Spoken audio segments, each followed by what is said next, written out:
Hello, and welcome to Hedgehog Storytime, where I read my weird original fiction. The following story is part of the Edie Valley Project. Link to the playlist in the description below. Yes, you have to read them all. No, that is not a request. So today, I guess we've talked to Kay before, but we really get a nice little characterizing moment for Kay in this episode. I'm very happy.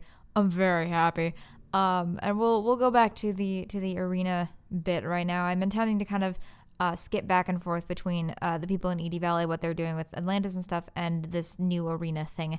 So bear with me, and thank you very much, and I hope you enjoy.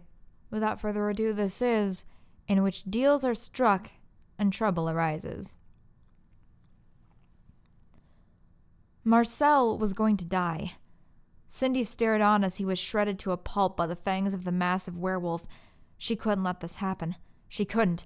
Without a plan, without even thinking, she opened her mouth and screamed, "Stop this! Now!" The crowd, which a moment before had been baying for blood, paused. The box went silent. Even the werewolf ceased its slaughter to locate the source of the noise. The whole world held its breath and turned towards Cindy. She shrank just a little. "Why, Cynthia," Raz put an arm around her shoulder, "I can't stop it. That would go against everything we stand for. The world must be purified." "And killing this one is going to save the world," she said, loudly, so the rest of the arena could hear her. "There's hundreds, thousands of others just as strange as he is. I should know. I've met them." "And your point is?" Raz seemed a little nervous at her words. He glanced not only down at the crowd below to gauge their reaction, perhaps, but also at her. He was either very uninformed, she realized, or he didn't want his followers to know. She took a deep breath. Where was she going with this? But then she happened to glance down at the fragment dangling from his neck. "For his life," she said, lowering her voice, "I'm willing to make a bargain." "Little missy, I see only one thing you could offer me." "Looks can be deceiving. You see, I've seen the truth." He had opened his mouth to protest, or maybe laugh at what she'd offered. But as soon as the last word was out, he promptly shut it again. The whole truth, not just a pitiful little fragment like the one you've got around your neck. She did it. She had him. She could see the glint behind his shades. "You spare his life." She pointed back down to the arena, where 2 armed guards stood, having been summoned by Raz a second before to keep the werewolf at arm's length from Marcell's unconscious body. "And I will tell you about the truth." The gears were turning in Anaxagoras' head. Cindy could see them. After what seemed like an eternity, he snapped back to reality and grinned. "All right, sugar. I'll spare his life. Tonight. But I can't just let him go free. I'd have a riot on my hands. You understand, don't you?" Then it would be up to her to get him out herself. That was fine. All she needed was time. "But you won't sick that werewolf on him again, or anything that will kill him." "He'll be the king of the arena. Deal." He took her hand, then turned back to the crowd. Somehow, he must have told them something to keep them calm, and the guards below dragged Marcell away back into the belly of the arena. He was badly hurt, but alive. Everything else was hazy and insignificant. Cindy felt lightheaded. She nearly felt a strange sense of mourning. In her mind's eye, she could see Lucius being torn into bloody bits and left to turn to ash in the sun. It hadn't happened, but it had been such a close call that Cindy could nearly taste it on her tongue. How close she had been to losing him. Shivers crept down her spine. For a solid 20 minutes, she could barely function. At some point, someone must have led her to a room, a small concrete square only a little bigger than the one she'd woken up in. The only furnishings were a small bed and dresser. For a few minutes, all Cindy could do was sit on the edge of the lumpy bed and try not to panic. She was an unbelievably long way from home. Marcell was in trouble, and she was the only one who could save him. She had no phone, no book, no magic. Only her head and her tongue. If only Niko's head and Tommy's tongue were here with her, but she was entirely, utterly alone. What could she do? She was an 18-year-old girl with barely only a high school diploma and not much else going for her. Without her magic, Cindy wasn't much of anything. Curling up on the thin sheets, Cindy tried very hard not to cry. In the end, she was glad she didn't, because it took a long time to pull yourself together after a good, real cry. Certainly not enough before there was a soft but firm knock on her door. Cindy sat up, cleared her throat. She tried to make her face a mask. No emotions. She would not show weakness. It was probably Raz or one of his other associates on the other side of the door. There was no lock, because of course there wasn't. So Cindy just said, "Yes?" The door opened a crack, and much to Cindy's surprise, a head of bleached blonde hair slunk through the door. It was the other girl from the box. What was her name? Kay? Her smile seemed a little too wide with the dark lipstick around her mouth, her eyes a little too bright from the black eyeliner. But there was something beyond that, something wrong about her that Cindy couldn't place. It was a familiar feeling. But where from? "Well, well," Kay grinned broadly. "Finally, Cindy Miller in the flesh." Cindy stood. She still had a few tricks up her sleeve. "How do you know me?" After closing it behind her, Kay leaned against the door. "I'm your magical fairy godmother." She was pretty sure she was bullshitting her, but with all the things she'd seen, it was difficult to be sure. "I'm kidding," Kay said. "That was a lie. I tend to do that. I'm actually a tattoo artist from another dimension. I've been watching your little adventures for a while now." "All right." Cindy narrowed her eyes. "Now you're just making fun of me." "Me?" she gasped, looking hurt. "I would never." "What do you want?" Cindy crossed her arms, getting annoyed now. Kay just shook her head. "Testy, this one," she giggled. "I'm disappointed. I assumed you'd take after your brother. He'd let me talk circles around him until he finally wised up." You know my brother? Which one?"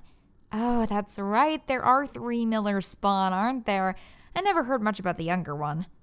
What in the hell was this lady's problem? You can't just give me a straight answer, can you? I mean, I could, but where's the fun in that? "Are you just here to confuse me?" Cindy massaged her temple. It had been a long day, and this clown wasn't making things any easier for her. And no. Kay shook her head vigorously. She gestured over to the dresser, like she intended to sit on it. "May I?" Cindy sighed. "Knock yourself out." Hopping up on the battered wood, Kay wiggled her legs back and forth and leaned forward. "All right, so here's the deal. We're both here because we want something. You want your boyfriend free, and I want, or rather, someone who is here with me wants, Abigail Hodge dead.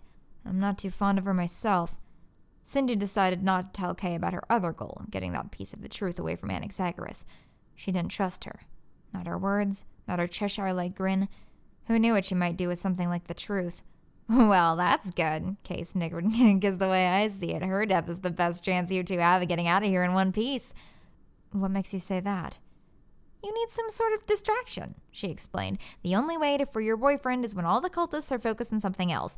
Killing Raz will only put everyone on high alert, but if high-ranking follower is killed, then anyone could be next. Utter chaos." "I take it that means you have a plan?" She just laughed more. "Oh, Cindy, if there's one thing you'll learn about me, it's that I always have a plan."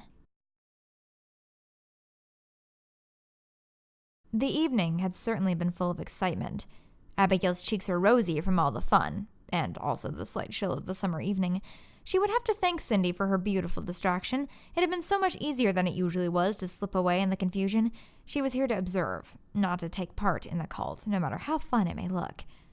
She had to bide her time, unfortunately. She couldn't just yank the damn fragment from around Raz's neck and run away, because she needed to see.